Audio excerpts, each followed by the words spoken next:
Hello, அஸ்ஸலாமு அலைக்கும். ஆப்பம் சுட்டு ஆப்பத்தை இந்த அளவுக்கு தண்ணியை வீட்டில் ஆட்டினது தண்ணி போட வச்சுக்கோங்க. அப்போ கரை முறிவிட்டு ஜோராக வரும். கருவாடு எனக்கு மட்டும் நான் எப்பவும் இந்த துண்டு கருவாடு ஆக்க வேண்டிய ஒரு ஆள் அழகான கருவாடு. இது ஜப்பானுக்குன்னு வாங்கி வச்சுருந்தாலுமா அந்த கருவாடு கொண்டு போவோம்.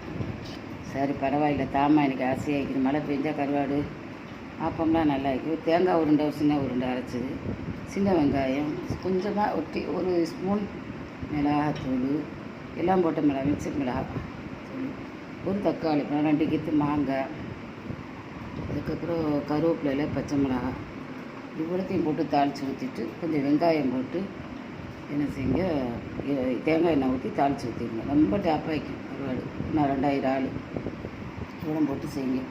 இதில் ஒரு 3 அப்போ ஒரு ஆளுக்கு போதும். 4 அப்பம் திங்கிறோண்டா 4 அப்பம் திங்க, 2 அப்பம் திங்கிறோண்டா 2, உங்கள் இஷ்டத்தை பொறுத்து. ஆனால் இது ஒரு ஆளுக்கு தான் அந்த கருவாடு காணும். லைக் பண்ணுங்கள், ஷேர் பண்ணுங்கள், சப்ஸ்கிரைப் பண்ணுங்கள். நீங்களே போல் செஞ்சு தின்னுங்க. அஸ்ஸலாமு